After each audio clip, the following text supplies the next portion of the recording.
Hello, it's Scott and Rita, and Hello.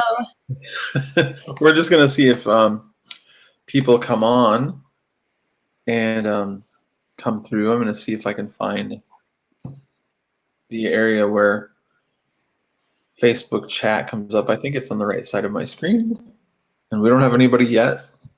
That's Mm-hmm. okay. Okay. It's actually So is this on YouTube or Facebook? this is on YouTube. Okay. This will be broadcast onto the Cosmic Fixer YouTube channel, Mm-hmm. where Okay.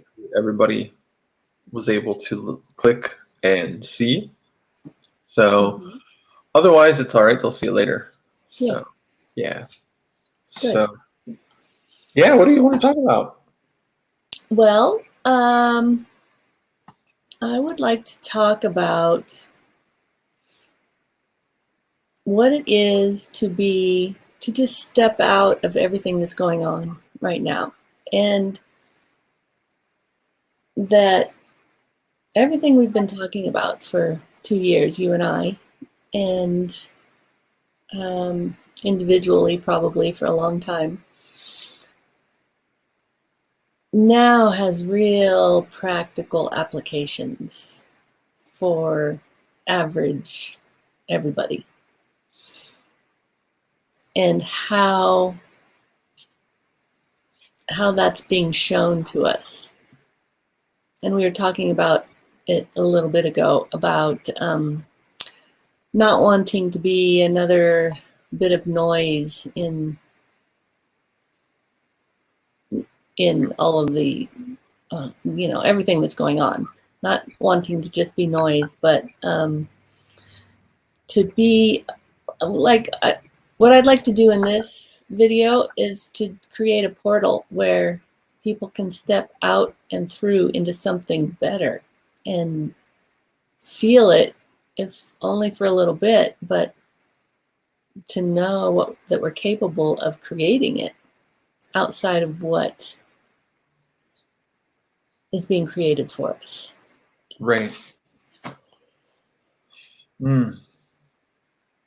Yeah, and I know that both of us talked about too that we don't want to have this as a teaching video. This is not to teach. This is not to preach or, um, give us any sort of authority kind of stature at all. Yeah, we want to step away from all authority, really. Right. So it is, but it's just a sharing, and kind of just a sharing of experiments, so that maybe others are encouraged to experiment. So, and people are feeling uncomfortable anyway, right now, and so go for it.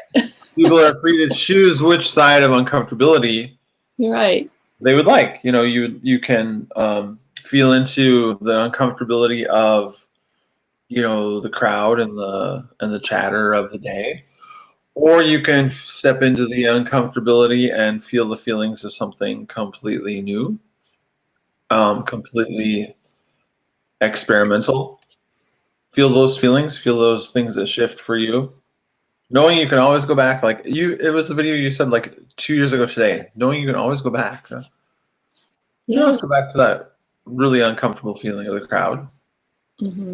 Or you can step forward and feel those feelings of uncomfortability and see what happens when you step away and experiment in a totally new way. Yes.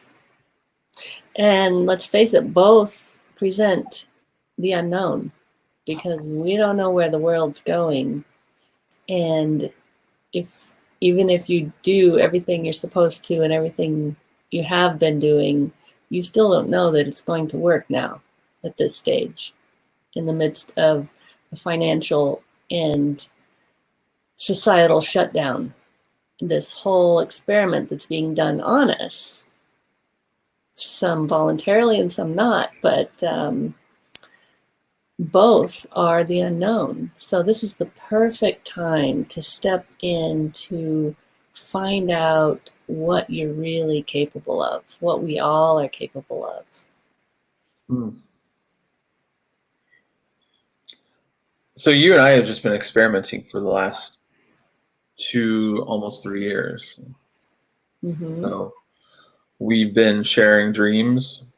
We've been meeting weekly via video chat, and just we've been speaking from the future as if it had already happened. And here we are. Here we are. We actually, and not to boast ourselves or not to whatever, but because we think that like this is probably information that's accessible to anyone. Um, we actually have spoken about, and things just intuitively came to us about, we need a breakdown to feel our feelings, Mm-hmm. and the beauty of breakdowns, the beauty of how peeling away all of the things that you knew, like that you were subjected to, or that didn't work for you in your life, having an opportunity for a review before the end of your life, Mm-hmm. when we're supposed to have our quote life review, Yeah. the opportunity to have it now, have it whenever we want that, to actually use that feel of all of our feelings to kind of go ahead of this wave of panic or fear by actually feeling it all first Yes. and getting that out of the way. And here's an important thing that came to me today.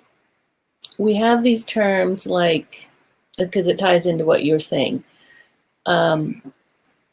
We have these terms like the ruling class, the elite, the 1%, the powers that be, politicians, royalty. But let's just call it what it is, which is the demonic class. And demons feed on fear. And I'm not saying that as a religious, it's all Satan that is causing this. No, it is that when we are fearful, that feeds a certain energy, dark, predatory energy. Yeah. And all we have to do is to know and be confident in what we're really capable of and how we were created to be way more powerful than what most people exhibit right now or believe they can be. All we have to do is know that. That eliminates the fear and eliminates our place of being victim or prey to predators. And the predators are visible right now, just right out in the open, thieving, killing. I think it's a real gift to us to actually see this. Right. And quite frankly, if you don't see it yet, it's because you don't want to know. And that's fine. Right. Right. But I think it's an incredible opportunity, an incredible gift for us now that this predatory class has shown its hand completely. Mm-hmm. And, there's no question, unless, like you said, you just don't want to see it out of your own fear, or maybe you rely on that predation to provide you with some sort of benefit that you're used to, that you are addicted to, that you're comfortable with. Right. Just a want to not be self-responsible and be taken care of. But the ones taking care of us are predators. So there's your bonus. Right. I'm glad. I like that you actually came right to the big point of, and like put the point of demonic energy onto it. I mean, it's people can talk about predation, and I like that the energy of the word, not necessarily because it was spiritual or biblical or anything like that, but that it drove to the point that the energy of predation is not for all of us stepping into our total human interdimensional potentials. Yeah. They are not for it. No, this idea that what's being done is for our well-being. No, they don't care at all about our well-being. If they did, there would be the list is so long. You know, there wouldn't be price gouging of pharmaceuticals. There wouldn't be a reliance on pharmaceuticals. There would be systems in place to help the homeless, to not actually create homelessness, which is what they're doing now. There would be transparency. Right. There Right. would be access to Our healthcare. food wouldn't be garbage. Right. Yeah. If they actually wanted to do things for our well-being. What they're actually doing is trying to save their system. Mm-hmm. It is the last hanging on of, we have to save this system that's in place. And so, and in their attempt to saving, I think that they're really, they're purging out. They are now bleeding out. Yeah. I said a while back, we're in the give them enough rope stage. Yeah. Mm-hmm. Yeah. And so, okay. Interesting. We know that. We're going to go here. We know all those things. We don't want to share links to where you can find out and research. If you want to, you can find it for yourself. And if you don't agree with this, that's fine too. But we would like to sort of be examples that you and I are not afraid. No. We're not stressing in all of this. We feel sadness for everyone who is, and we have known financial strife for sure for a long time, for extended periods. We know what that feels like. And for us, that was sort of a catalyst for, this system is not working. Let's do something different. And for me, it was before the 2008 crash, because I was a successful artist and we were feeling it much sooner than the rest of the world in the art market. So,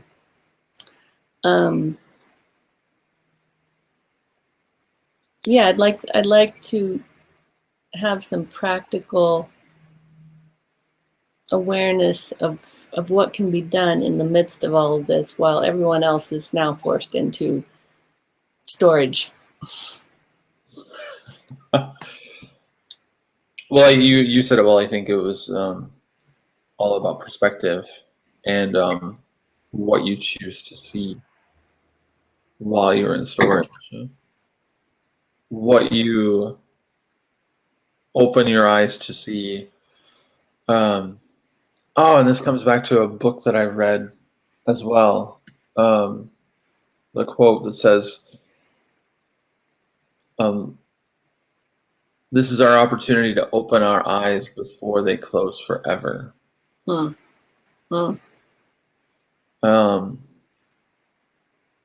And you and I stepped into a little more of a spiritual and intuitive realm, one that gave us new ideas, new insights, new ways that we could actually, come about and create meaning in our earthly lives while not being so grounded in this earthly black hole predation kind of culture.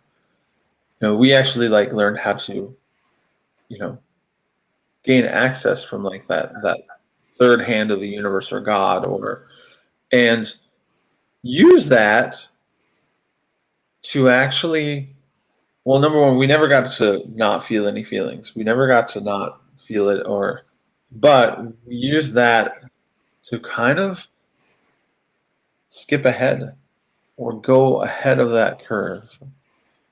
And I may not be explaining myself more succinctly than I should, as succinctly as I should. But by actually like going in and like transporting ourselves into the futures or into interdimensional space or into dreams and gaining knowledge and insight, this is nothing new. I mean, it's nothing new in the world. This is something that the predation systems have taught us to forget. Yeah. And so, and by this you mean our ability to intuitively know and receive knowledge from the universe, from God, from our guides, from divinity, just divine knowledge that is accessible to everyone. yes. And so for you and I, it continues to be a wonderful experiment. And then we see the results.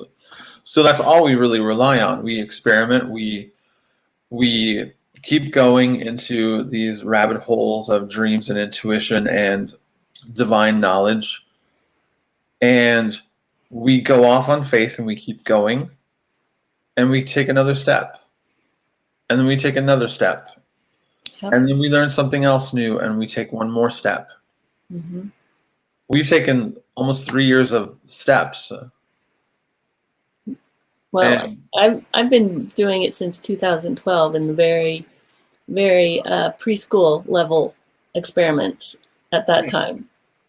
I'm catching up. So, which involved clearing out feelings, or feeling through until they are released. And probably in many ways, and through the dream world, I've also been taking those steps previously. Yeah. Through my dreams and through understanding those and through actually accepting that there's something more than just bad pizza and strange neuron processes that have to go on overnight to recalibrate. Yeah. So, but it through this capacity and through the learning that's come about through all of this, you and I are in a place of calm when the world is generally not. Well, that's all well and good, Scott and Rita, but I just lost my job. Well, all of this has led you and I to taking, it takes bravery and courage to follow the guidance that you receive from what looks like nowhere, because it's usually the opposite of what we are taught we should do. And now you and I have been, we're both in professions that are now essential, which we didn't choose to be in. Right. It was just following the guidance that we received, going, no, that can't be right. All right, I'll do it.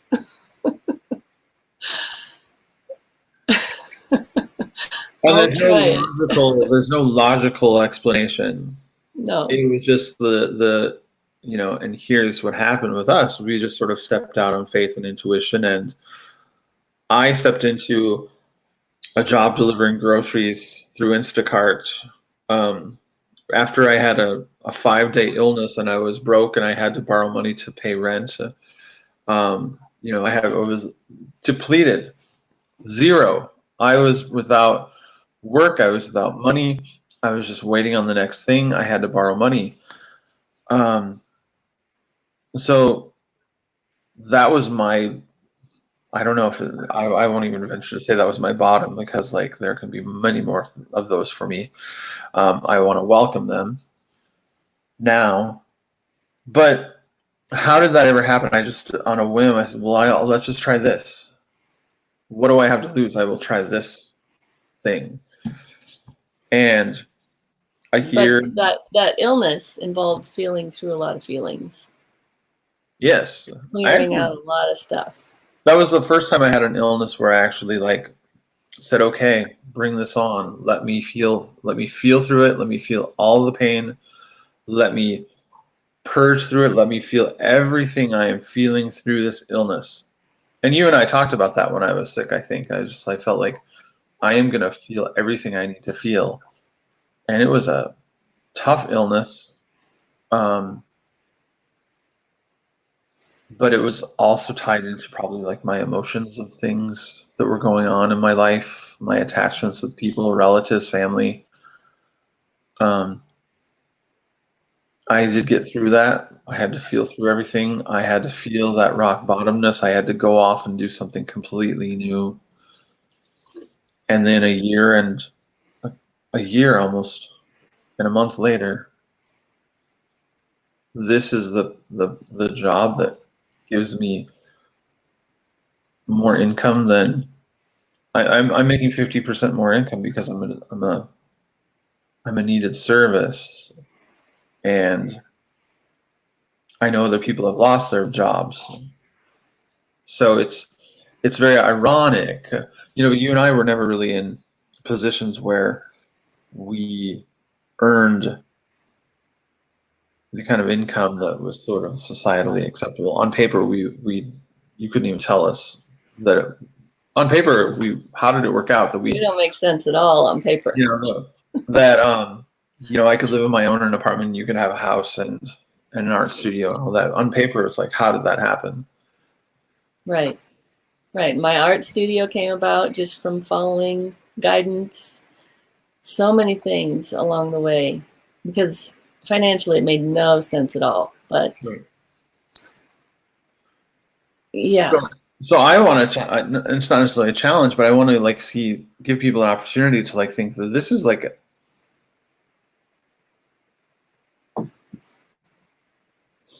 How do I want to say this without saying condescending? This is your opportunity to feel through all of this, feel through it. Yes, it's incredibly sad, but as the world breaks down and you break down, what's left for you to try? There's nothing to lose right now. There's nothing to lose. Freedom. That is freedom, right? You have complete freedom.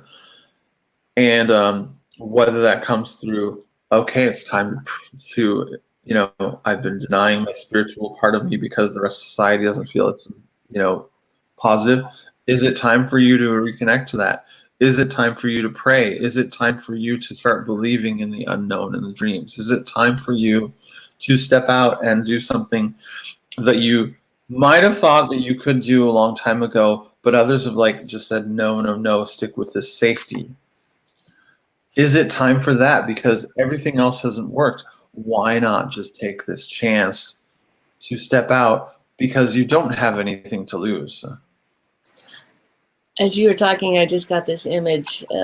I told Scott earlier, it feels today like things have ramped up. I don't have any news stories or anything to point at to tell me that, but it just feels like the predation, there's going to be more coming. But as you were speaking, I got this feeling that as that ramped up, everybody's guides are just like waiting, ready for you to connect with them. And this really strong feeling that what you and I have gone through, the years that it's taken, that's not the conditions anymore. It can happen much more quickly because everybody is breaking down right now. Yeah. Globally. And that's so not only will the benefits come more quickly and the evidence, the connecting the dots be much easier than what you and I have had, but also, if you choose the other direction, that will come more quickly as well. The consequences of denying your divinity right now that's going to come more quickly as well. It's also a gift because you can connect those dots and make your course correction right away. Yeah, faster. That's incredibly fast feedback. Oh, I went back into this predation system and it kicked me in the butt. Mm-hmm. You know, Well, that's all well and good, Scott and Rita, but I have this medical condition and I just lost my health insurance. Well, in addition to financial, very practical, everything, physically, medically, we also have the ability to be self-responsible. And I mean, in fact, I have this, no, oh, it's gone. It's gone. Technically, a little spot of skin cancer showed up about 10 days ago, or I noticed it, as well as one on my leg. So I use that as information. What are you here to show me and tell me that I need to feel through to go through this next step of whatever it is God wants done? And I've learned that, because this has happened 8 or 10 times now with me, that skin cancer is all about feelings of worth. So, and where it shows up on the body is a little subtle nuance of feelings of worth. So, okay, here's another opportunity to feel through whatever it is I need to release about my own worth. And it disappeared in 10 days. So many times we hold on to stories about a perceived condition we have for ourselves, or we place a condition upon our body, a condition upon, our whole being, whether that's through a diagnosis or through I have this, or we start owning a condition. Mm-hmm. And I'm not saying that it's not real, but at the same time, we are denying that role that we have to really actually be the containers that can supercharge our own self-worth throughout that.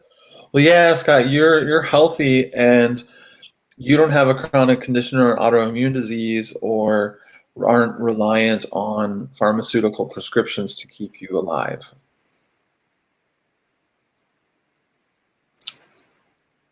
Well, And that's true. it is true. Why? Because you've made choices along the way. And I actually made choices a lot longer ago. Mm-hmm. I want to say 25 years ago. Yeah. Right. I stepped out. I had chronic bronchitis, chronic strep throat. I would get strep throat. Me too. Yep, me too. Tonsillitis. Every year would be a strep throat, worse and worse, and I would have to go on antibiotics and stuff. And then when I was 25, I just said, that's enough. Yep. And I researched on my own. I read books. I watched videos. I researched and. Well, that's nice, Scott, but my parents were smokers. Well, mine were too.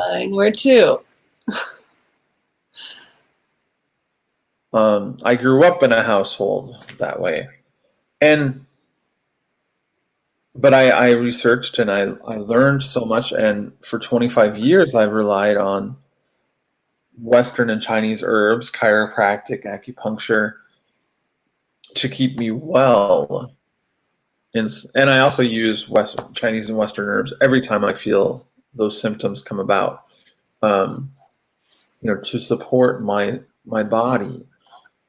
And I wasn't this healthy, athletic, kid. I was borderline asthmatic from when I was 3rd grade all the way up to maybe probably like 20. I had to use an inhaler up until the age of 24. Haven't used an inhaler since 24. Yeah. And so it took years of self-responsibility and like that's what it comes down to. Yeah. And I don't want to feel like I'm judgy or placing blame or blaming anyone who's victimized. However,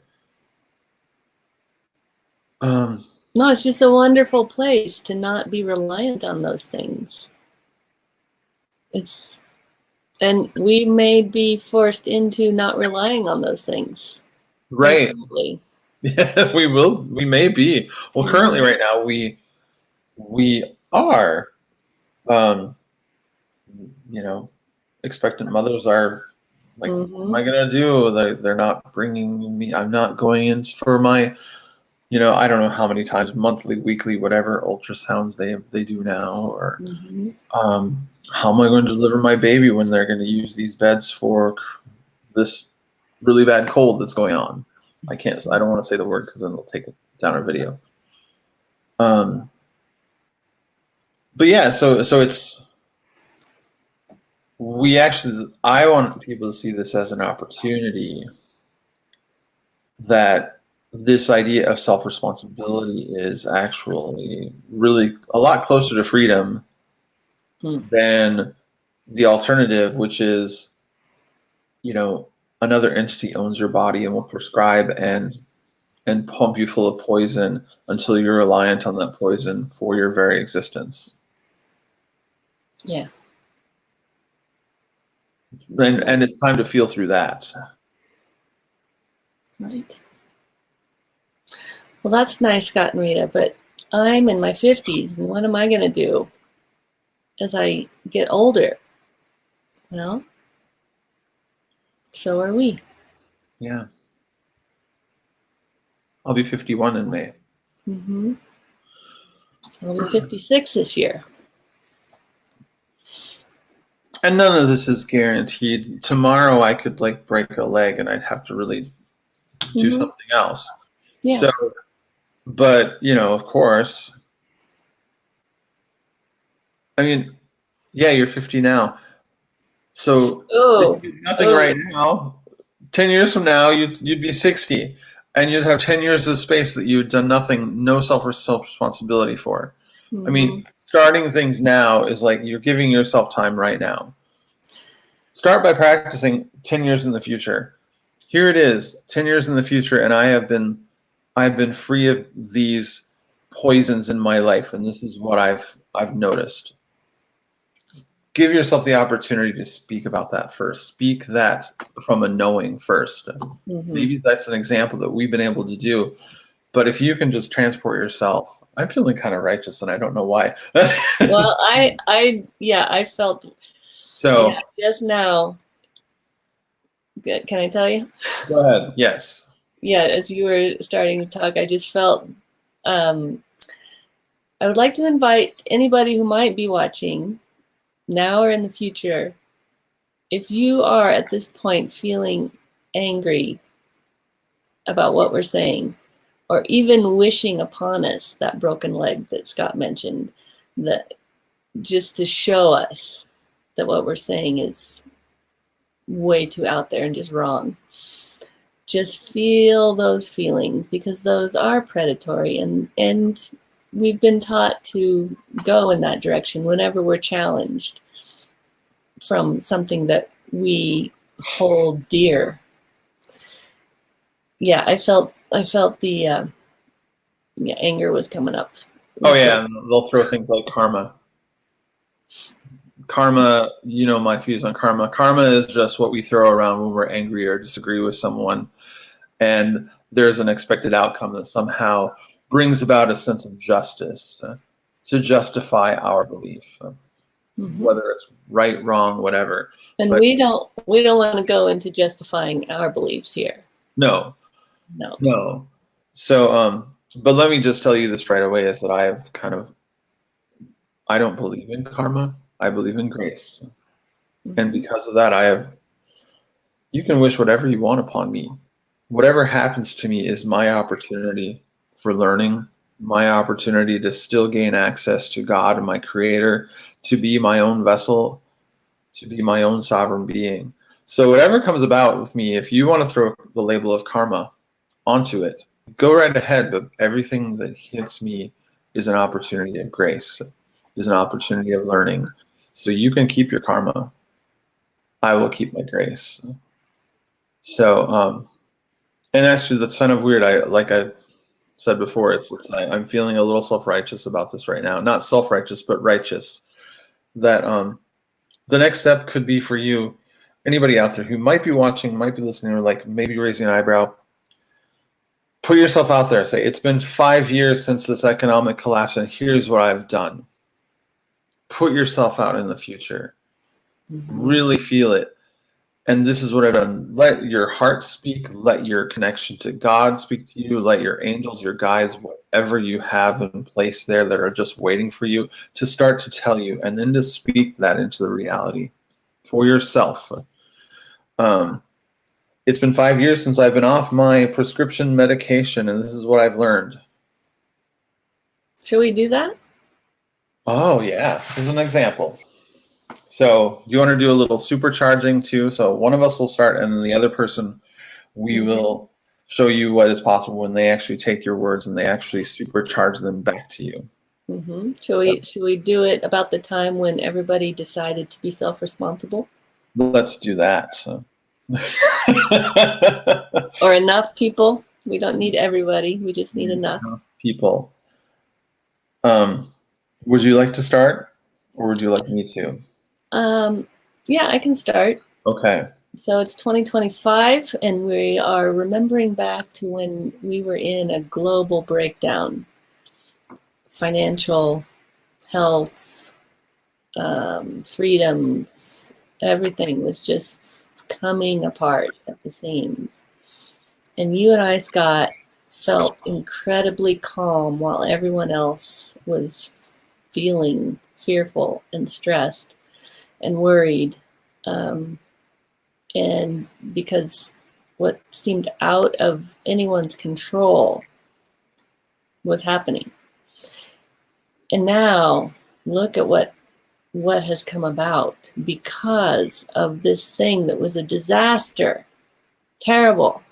But because of it, we watched enough people become self-responsible and say, just notice how controlled they were by everything they had counted on up until 2020. This idea that our government was there to take care of us and wanted the best for us. The idea that it was even a democracy in the US. It just became painfully obvious that the things we had grown up learning were not true at all. And people were losing their jobs and their health care and their health insurance and access to health care and getting sick. And it just made everyone notice how reliant we all were on these systems, and looking at the possibility that our food supply was going to be restricted.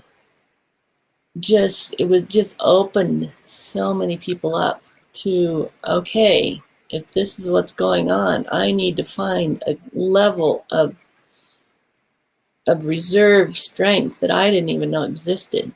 So, and people started praying, because that's what people do when they're desperate. They finally start praying, and God was right there ready to show us the way. And because we had nothing left to lose, people were willing to take the steps from the answers to their prayers, no matter how crazy or unprecedented the guidance was. So what did you observe in that? Oh, I want to just say that I sort of observed, here are some practical examples that I've observed in the last 5 years. In the last 5 years, people became so cognizant that their leaders at that time would have led them into a war before they would have even given them transparency, given them total equal ownership in their, quote, democracy. And enough people actually came about and saw this. They prevented a war, because when you see these things like disease, famine, then you'll see war, because a lot of like it's a whole lifelong global long history of how control systems would work.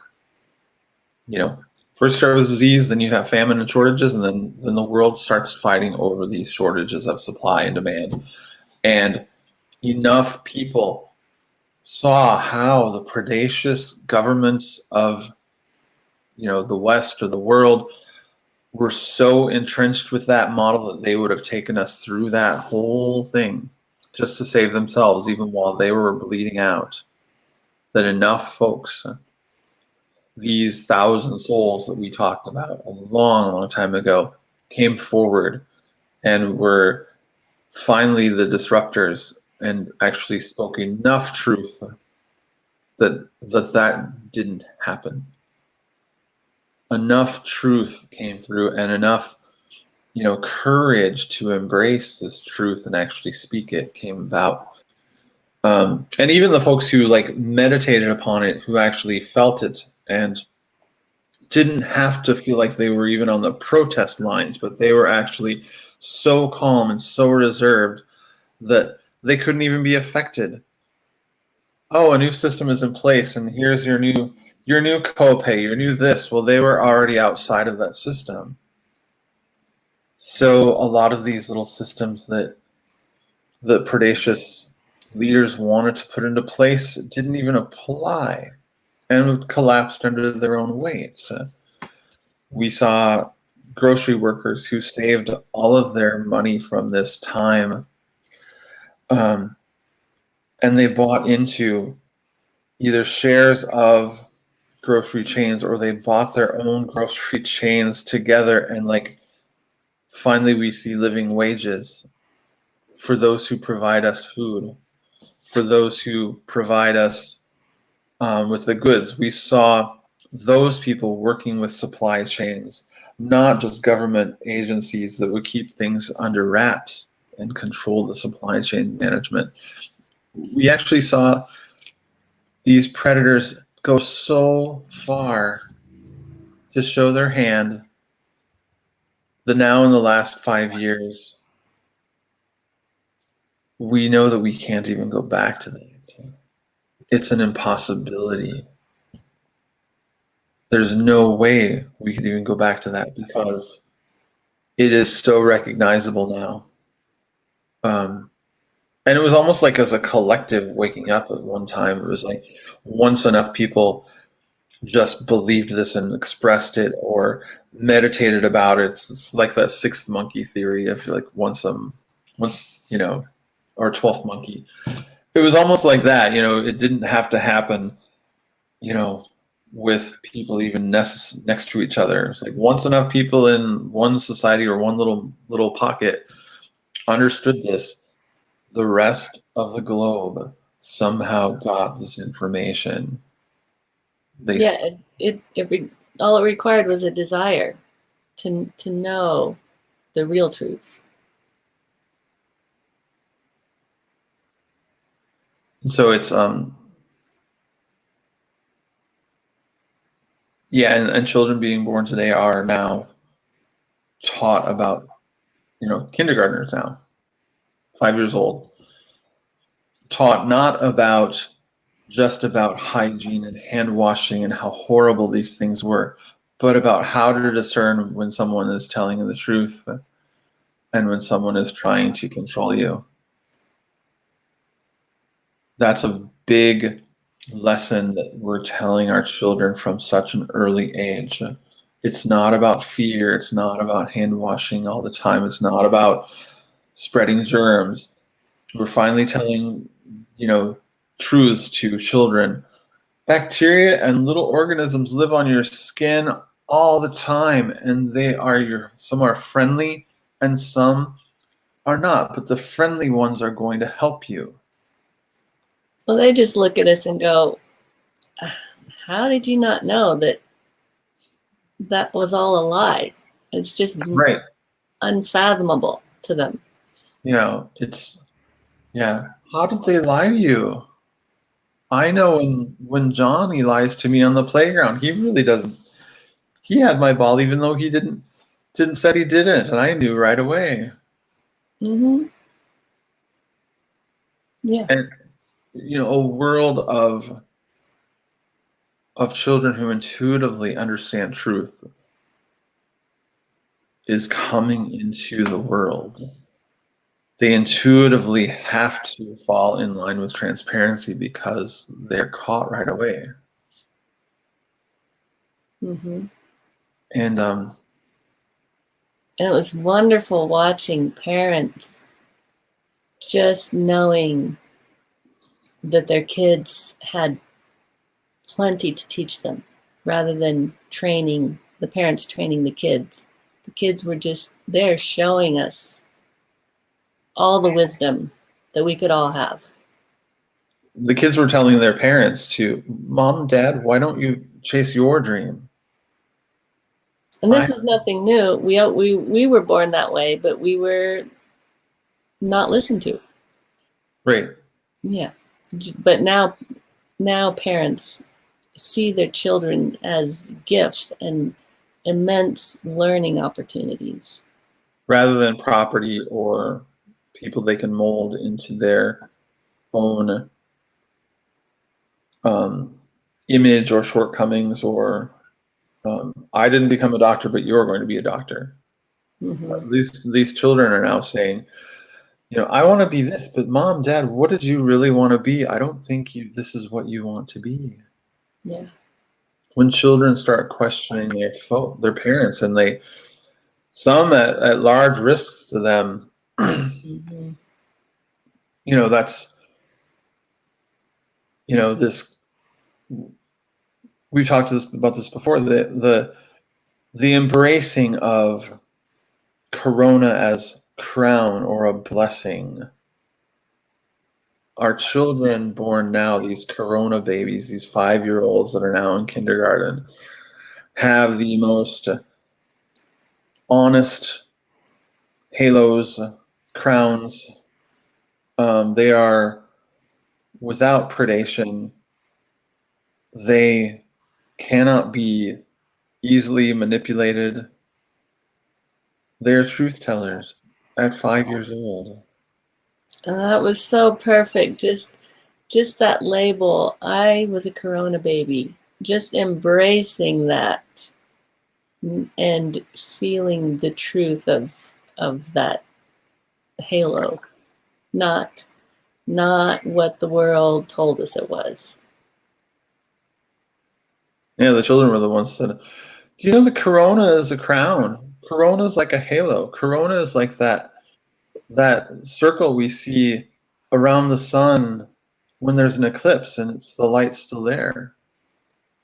And that's really how they know when someone's lying, is they can't see their Corona.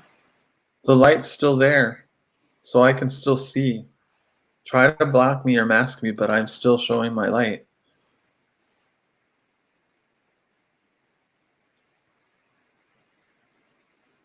Is that a good example of going through what we could come up and intuitively bring back? And so now we have choices, coming back to the present. Mm-hmm. Now there's choices. It's how do you want to look at the situation right now? How do we want to look at, do we want to look at it as a plight of demise, or do we want to look at this as this breakdown could show us some real gifts of opportunity? Yes. Like you said, getting ahead of the curve. Yes. Which we've been talking about for a couple of years. And I feel that we have gotten ahead of the curve. There's no need to flatten it because we're already ahead of it. I believe that flattening of the curve is about us. Mm-hmm. Flatten the curve. Manage expectations. Don't cause panic right away. It's very telling. It's another, and 5 years from now, these kindergartners will tell us that. So right now, we can say these things and, oh, Scott and Rita, you're way out there. You're way off base. That's okay. We like it out here. We do like it out here. Believe me, we can feel through all the feelings over here and be very good with that. And it's not that it's pretty and roses, but we'll take it. Mm-hmm. Because coming back to the other side is far more uncomfortable Yes. than where we are in this other dimensional reality. Mm-hmm. Other dimension. Dangerous. It's just dangerous over there. Yeah. Enter at your peril. Mm-hmm. And nasty and ugly and dark and ugh. No thanks. No. So even as we're doing this live right now, I see the little bubble that says 0 for people watching, which I think is so perfect. 0 persons. Yeah. So those Only the 0 persons are allowed here. Only the 0 persons, and we have that big 0 right by the little eye that's up here for my live stream, which I think is perfect. For those of you who don't know, I had a dream last year, maybe 2 years ago, about this upper room that was locked off, but there were these velvet. I revisited it. There were these velvet ropes, like a movie theater, that were right in front of it, with this big placard that was like 1940s design text that says 0 persons may enter. And for some reason, I was just compelled to enter and go across those velvet ropes and to go upstairs into this room where the other 0 persons were. And we were quiet. We didn't have to talk or explain ourselves. I got up and sang, and other people started singing along. Other people shared their art. Other people shared what they knew, their truths. And a lot of times we just sat in quiet in this upper room, away from everything else. Mm-hmm. The 0 people, the 0 persons. And I feel that even if nobody watches this, us just holding this space of truth and our potential of what we all can be is really all that needs to be done. Yeah. There are people in that upper room. The 0 persons are there. Mm-hmm. Even if it's just Rita and I. This is like a prayer for everyone to connect with their guides, this whole conversation. And all the guides, God, feel that.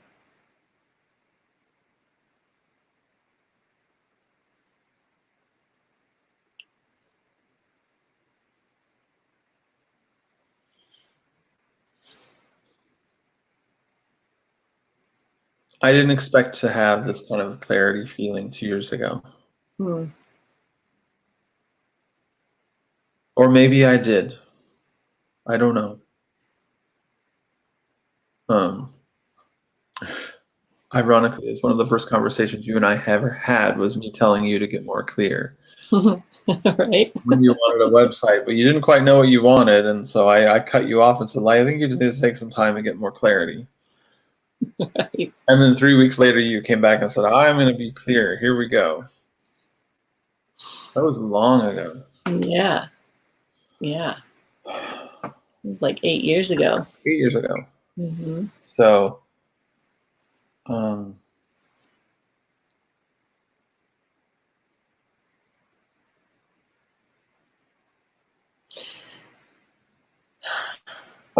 I feel like this situation that we're in is going to pass and it will crumble quickly. Mm-hmm.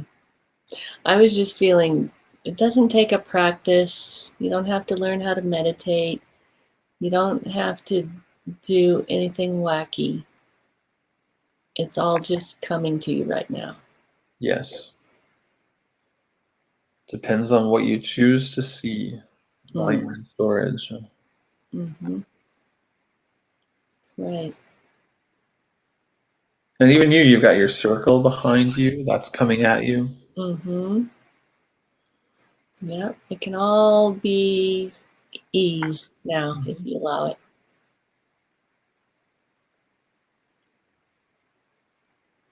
And I was just thinking of my snail shell circle, of going in there to find all the secrets of the universe. Which is all, everything is built on mathematics. The snail shell shows all of that. Mm. It's almost like a little Fibonacci sequence. Mm-hmm. Your snail shell, it's the whole Yeah. pattern of it. Mine is a lot of that pattern of Sirius, the star, Mm-hmm. Celtic colors. The whole spectrum, it seems like, is in my soul circle.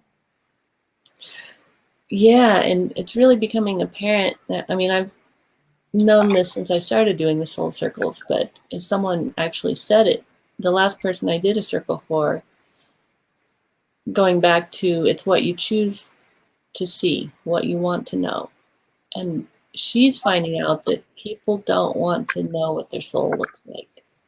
Mm. Like, that's a frightening thing, which is so sad. Well, because they judge themselves personally. Mm-hmm. They've attached like judgment on themselves for the things they may have done. Mm-hmm. They haven't forgiven themselves.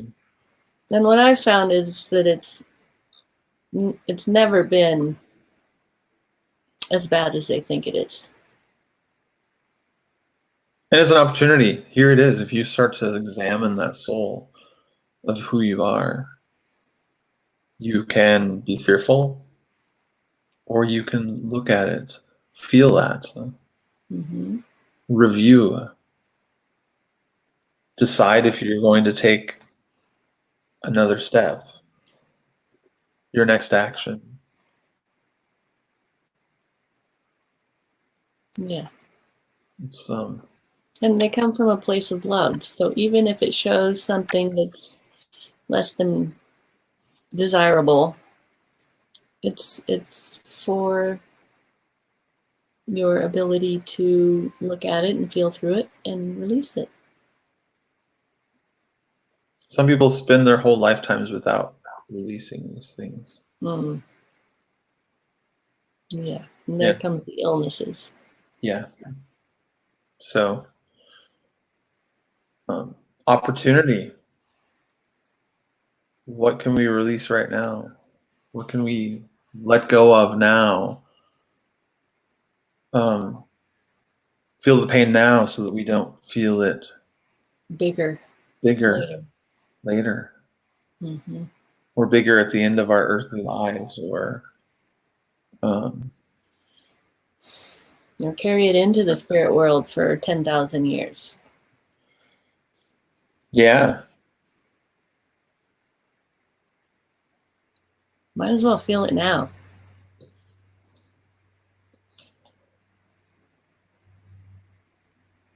Maybe for a challenge to, I don't know, if people are open, like thinking about like, what would that be like if you were one of those zero people that were actually depleted, outcast, but yet you had this access to the upper room as a zero person, and you could actually see everything from that perspective.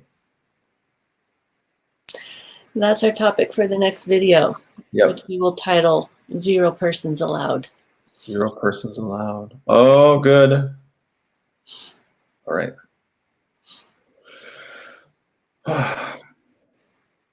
Had no idea we would go here, but I'm glad we were courageous and spoke for an hour.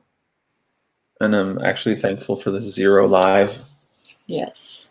It's very symbolic. Yes. Very appropriate. Others will watch. So I think with that, Good. we'll end our live stream. Yes. Have a great day, everyone. Be well. Be Thank at you. ease. Thank you, Rita. All right. Bye-bye.